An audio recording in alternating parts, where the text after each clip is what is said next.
Hello dear friends, welcome to my channel education study corner. ഇന്നൊരു പ്രധാനപ്പെട്ട എപ്പിസോഡുമായിട്ടാണ് വരുന്നത്. നമുക്കറിയാം, കേരളത്തിലെ ഭരണ സംവിധാനങ്ങളുടെ പരാജയം മൂലം തുടർച്ചയായി സംഭവിക്കുന്ന ബോട്ടപകടങ്ങളുടെ പശ്ചാത്തലത്തിൽ കേരളത്തിൻ്റെ മനുഷ്യ മനസ്സുകളെ വേദനിപ്പിച്ച നമ്മുടെ മലപ്പുറത്തെ താനൂരിലെ ബോട്ട് ദുരന്തം ഉൾപ്പെടെ കഴിഞ്ഞ കാലങ്ങളിൽ കേരളത്തിൽ നടന്ന ബോട്ട് ദുരന്തങ്ങളെക്കുറിച്ചും വിനോദസഞ്ചാരികൾ ബോട്ട് യാത്രകൾ നടത്തുമ്പോൾ ശ്രദ്ധിക്കേണ്ട സുരക്ഷാ മാർഗനിർദ്ദേശങ്ങളെക്കുറിച്ചുമാണ് ഈ ഒരു വീഡിയോയിലൂടെ നമ്മൾ വിശദീകരിക്കുന്നത്. നമുക്ക് നേരിട്ട് വീഡിയോയിലേക്ക് പോകാം. ആദ്യം നമ്മൾ നോക്കുന്നത് കേരളത്തിലെ ബോട്ട് ദുരന്തങ്ങളെക്കുറിച്ചാണ്. പ്രധാനമായും കേരള രാഷ്ട്രീയ സാമൂഹിക മേഖലയെ പിടിച്ചുലച്ച വേദനിപ്പിച്ച 4 ബോട്ടപകടങ്ങളാണ് കഴിഞ്ഞ കാലങ്ങളിൽ നടന്നിട്ടുള്ളത്.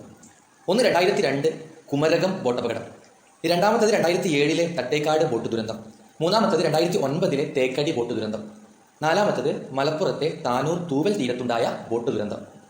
അപ്പോൾ നമുക്ക് ഓരോന്നോരോന്നായിട്ട് നോക്കാം. ആദ്യം ഒന്നാമത്തത് കുമരകം ബോട്ട് ദുരന്തം 2002 ജൂലൈ 27 കോട്ടയം ജില്ലയിലെ കുമരകം എന്ന സ്ഥലത്താണ് ഈ ഒരു സംഭവം നടക്കുന്നത്. ബോട്ട് കീഴ്മേൽ മറിഞ്ഞുകൊണ്ടാണ് അപകടമുണ്ടായത്. 15 സ്ത്രീകളും 9 മാസം മാത്രം പ്രായമുള്ള ഒരു പിഞ്ചു കുഞ്ഞും ഉൾപ്പെടെ 29 മരണമാണ് അന്നുണ്ടായത്. വിശദ അന്വേഷണത്തിനായി കേരള ഗവൺമെന്റ് ജസ്റ്റിസ് നാരായണക്കുറുപ്പ് അധ്യക്ഷനായി ഒരു കമ്മീഷനെ നിയമിച്ചു. രണ്ടാമത്തെ പ്രധാനപ്പെട്ട ബോട്ട് ദുരന്തം 2007 ഫെബ്രുവരി 20 നടന്ന തട്ടേക്കാട് ബോട്ട് ദുരന്തമാണ്. എറണാകുളം ഇടുക്കി ജില്ലാ അതിർത്തിയിലുള്ള ഭൂതത്താൻകെട്ടിന് സമീപമുള്ള തട്ടേക്കാടാണ് ഈ ഒരു ദുരന്തം സംഭവിക്കുന്നത്. ബോട്ട് കീഴ്മേൽ മറിഞ്ഞുകൊണ്ടാണ് അപകടമുണ്ടായത്. 15 വിദ്യാർത്ഥികൾ, 2 അധ്യാപകർ, ഒരു സ്വകാര്യ സ്കൂൾ ജീവനക്കാരൻ ഉൾപ്പെടെ 18 മരണമാണ് അന്നുണ്ടായത്. ഈ ദുരന്തത്തിന് ശേഷം ജലഗതാഗത സുരക്ഷയെക്കുറിച്ച് പഠിക്കാൻ വേണ്ടി ജസ്റ്റിസ് MM പരീത് പിള്ള അധ്യക്ഷനായിക്കൊണ്ട് ഒരു കമ്മീഷൻ നിയമിക്കപ്പെട്ടു. മൂന്നാമത്തെ ഏറ്റവും പ്രധാനപ്പെട്ട ബോട്ട് ദുരന്തം 2009 സെപ്റ്റംബർ 30 നടക്കുന്നത്. പെരിയാർ ദേശീയോദ്യാനത്തിലെ തേക്കടി തടാകത്തിലാണ് കുട്ടികൾ ഉൾപ്പെടെ വിനോദസഞ്ചാരികൾ ഉള്ള ഒരു ബോട്ടാണ് അപകടത്തിൽപ്പെടുന്നത്. ബോട്ട് മുഴുവനും തടാകത്തിൽ മുങ്ങിപ്പോയിക്കൊണ്ടാണ് അപകടമുണ്ടായത്. ആ ബോട്ടിൽ മൊത്തം യാത്രക്കാർ 82 ആയിരുന്നു. മരണപ്പെട്ടത് 45 പേര്. കേരള ഗവൺമെന്റ് സംഭവത്തിനുമേൽ അന്വേഷണത്തിനായി ജുഡീഷ്യൽ അന്വേഷണം പ്രഖ്യാപിച്ചു. നാലാമത്തെ ഏറ്റവും പ്രധാനപ്പെട്ട ബോട്ട് ദുരന്തം കഴിഞ്ഞ ദിവസങ്ങളിൽ കേരള മാധ്യമങ്ങൾ ചർച്ച ചെയ്ത, കേരള ജനതയെ ഒന്നടങ്കം വേദനിപ്പിച്ച ഒരു ബോട്ട് ദുരന്തമാണ്. നമ്മുടെ മലപ്പുറത്ത് താനൂരിൽ തൂവൽ തീരം വിനോദസഞ്ചാര കേന്ദ്രമായ തൂവൽ തീരത്താണ് ഈ ബോട്ട് അപകടം നടക്കുന്നത്. 2023 ഈ കൊല്ലം മെയ് മാസം 7-ാം തീയതിയാണ് ഈ ഒരു അപകടം നടക്കുന്നത്. ബോട്ട് കീഴ്മേൽ മറിഞ്ഞുകൊണ്ടാണ് അപകടം ഉണ്ടായത്. മരണം 22 കവിഞ്ഞു. കേരള ഗവൺമെന്റ് ജുഡീഷ്യൽ അന്വേഷണം പ്രഖ്യാപിച്ചു എന്ന് മാധ്യമങ്ങളോട് പറഞ്ഞിരുന്നു. ഇനി നമുക്ക് യാത്രക്കാരും ബോട്ട് ഓപ്പറേറ്റർമാരും ബോട്ട് ഡ്രൈവർമാരും മറ്റു ജീവനക്കാരും അവർ പാലിച്ചിരിക്കേണ്ട സുരക്ഷാ മാനദണ്ഡങ്ങളെക്കുറിച്ച്, സുരക്ഷാ നിർദ്ദേശങ്ങളെക്കുറിച്ചാണ് ഇനി നമ്മൾ പറയാൻ പോകുന്നത്. അപ്പോൾ നമുക്ക് യാത്രക്കാർ, ഓപ്പറേറ്റർ, ഡ്രൈവർ എന്നിവർ അറിഞ്ഞിരിക്കേണ്ടതും ശ്രദ്ധിക്കേണ്ടതുമായിട്ടുള്ള കാര്യങ്ങൾ എന്താണെന്ന് നോക്കാം. ഓക്കെ, ശ്രദ്ധിക്കാം. ഫ്ലോട്ടേഷൻ ഉപകരണങ്ങൾ ബോട്ടിൽ ഉണ്ടെന്ന് ഉറപ്പുവരുത്തണം. ഡ്രൈവറും ഓപ്പറേറ്ററും.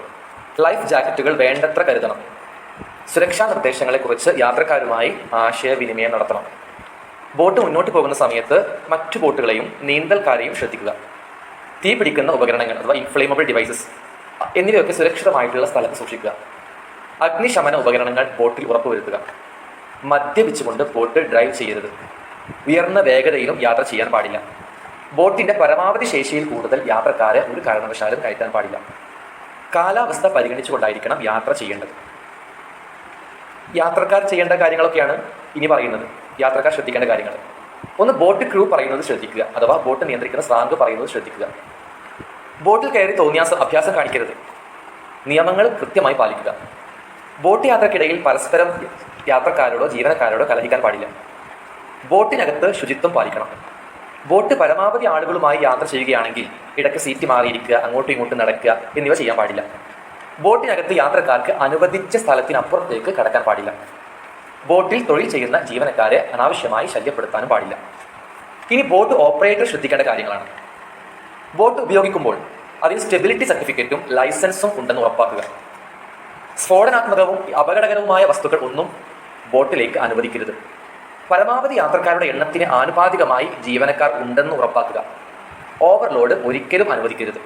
അഗ്നിശമനം, ഫസ്റ്റ് എയ്ഡ് തുടങ്ങിയ എല്ലാ സജ്ജീകരണങ്ങളും ഉണ്ടെന്ന് ഉറപ്പുവരുത്തുക. ജീവനക്കാർക്ക് രക്ഷാപ്രവർത്തനം നടത്താനുള്ള പരിശീലനം ലഭിച്ചിട്ടുണ്ടെന്ന് ഉറപ്പാക്കുക. തേർഡ് പാർട്ടി അപകട സാധ്യതകൾക്ക് ബോട്ട് ഇൻഷുർ ചെയ്തിട്ടുണ്ടെന്ന് ഉറപ്പാക്കുക. ബോട്ട് പ്രവർത്തിപ്പിക്കുമ്പോൾ ബോട്ടിനകത്ത് വൃത്തിയും ഡ്രൈനസും ഉണക്കവും ഉറപ്പാക്കുക. ബോട്ട് പ്രവർത്തിക്കാൻ തുടങ്ങുന്നതിന് മുമ്പ് ശരിയായ ആശയവിനിമയ സംവിധാനം ഉണ്ടെന്ന് ഓപ്പറേറ്റർ ഉറപ്പാക്കണം. ഓരോ ബോട്ടിനും ബോട്ടിൻ്റെ ഇരുവശത്തും 1 മീറ്ററെങ്കിലും ലോഡ് ലൈൻ അടയാളപ്പെടുത്തിയിരിക്കണം.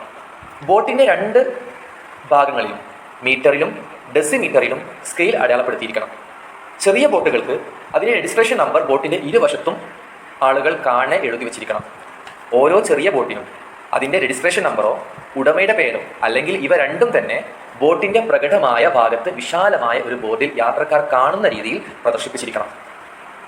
ഈ ഇൻഫർമേഷൻസും ഈ സുരക്ഷാ മാർഗനിർദ്ദേശങ്ങളെല്ലാം ഞാൻ റെഫർ ചെയ്തിട്ടുള്ളത് 2009 നമ്മുടെ ബോട്ട് ദുരന്തത്തിന് ശേഷം 2010 കേരള ഗവൺമെൻറ് പാസ്സാക്കിയ കേരള ഇൻലാൻഡ് വെസൽ റൂൾസ്, അതും national disaster management authority of ഇന്ത്യയുടെ റെക്കമെൻഡേഷൻസ് ഉൾപ്പെടുത്തിക്കൊണ്ടാണ് കേരള ഇൻലാൻഡ് വെസൽ റൂൾസ് 2010 പാസ്സാക്കിയിട്ടുള്ളത്.